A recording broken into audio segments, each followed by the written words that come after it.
What are the 5 costs that you're going to have to deal with as a seller in Southern California? Stay tuned.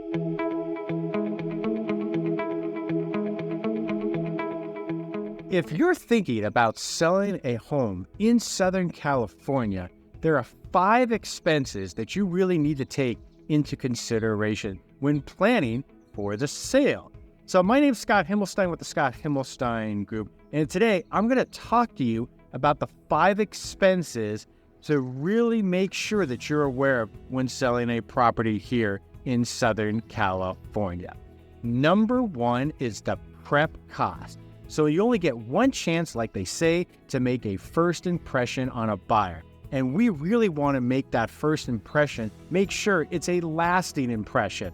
So we want to spend a little bit of time and typically a little bit of money getting your home prepped and ready for sale. So one of the things that I really pride myself on is figuring out where you can put a $1 investment that's going to get you at least $2 to $3 back in return.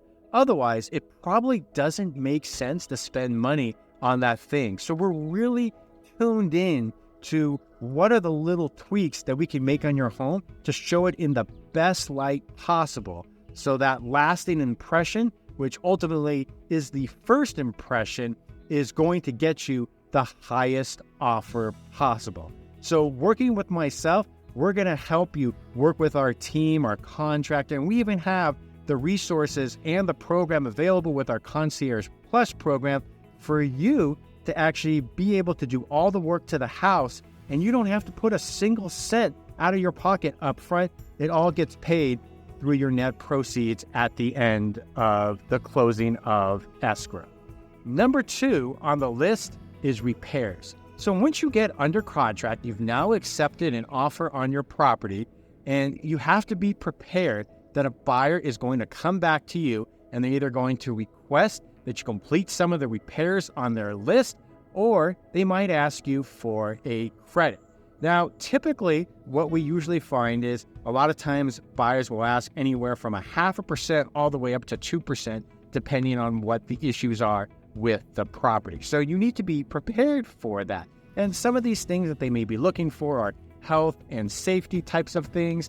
They might be looking for plumbing, electrical issues with the heating and air conditioning, usually larger things. So you just have to be ready for that. So I always tell my clients it's a good idea to prepare for 0.5% to 1% in requests for repairs from a buyer. Just be prepared that it's coming. And I think if you have that preparation in mind, you're going to know that it's not going to be a surprise. And then, hey, if they don't ask for anything because your house is in really good condition, or depending on market conditions itself, then you've just saved 0.5%, 1%, 2% that you thought that you might have been able to actually need to spend to actually get to the finish line and close escrow. We're going to work our tails off to make sure that you have to pay out the least amount as possible. But at the end of the day, it's an expense that you should be aware of, because if the buyer cancels, you're probably going to have to deal with those same issues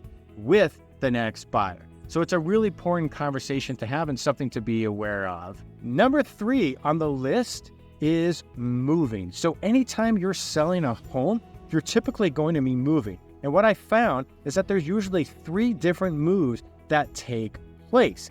Now, you got to move a bunch of stuff to a dump, and you're just getting rid of it. You just want it hauled away. And a lot of times you have to move a bunch of stuff that you're going to donate because you just don't need anymore, and you may not have space in your place that you're going to, and simply somebody else might actually have a use for it. And then there's the third move, which is moving into the new home itself. So be prepared, whether you're going to hire somebody to move yourself, help you with getting things out of the house. There's usually a cost associated with it, whether you hire a moving company or a U-Haul truck or just people to help you do the actual move. Number 4 on the list is there's commission. Real estate agents aren't working for free. In fact, real estate agents are working their tails off, and they're investing a lot of time and money in marketing your home, so there's going to be a commission involved. What's that commission rate? Well, it's all negotiable. There's no set number. So that's up to you and your agent to decide and come together of what the commission rate will be and what you will actually agree upon. Now, I always recommend that it should have a detailed marketing plan that's going to help you accomplish your goals. Then just keep in mind that all realtors are not the same. They're not created equal. So just because somebody is willing to give you the lowest commission possible, make sure that the commission rate is not going to cost you money on the sale price of the home. So understand, again, that not all real estate agents are created equal. You need to be doing your research. Now, maybe you can go online and check their proven track record with 5-star reviews. You can also take a look at what type of marketing they've done and solid marketing plan that's going to help you, again, accomplish your goals. Number 5 on the list, closing costs. So anytime you're selling a home, you're going to have closing costs. And that's going to include things like escrow fees, notary fees, title fees, and a variety of other different things on that closing cost sheet that it's going to show you how much it costs to actually sell your home. Now, we always tell our sellers, figure between 1.5% to 2%, and that kind of tends to be about the average of what the closing costs are for sellers. So you just need to be aware of that, because one of the things I always like to do is when we take a listing, we like to put together a net sheet for you that lays out everything out for you on one piece of paper, so you know exactly what you can expect from the sale of your home after all of these costs are taken care of. So those are the 5 costs that you need to be aware of when it comes to selling your home. You have any real estate questions? Feel free to give me a call, 818-396-3311. You can send us a DM, or put together a comment in the comments down below. But otherwise, feel free to reach us at any time, and we look forward to seeing you on the next video.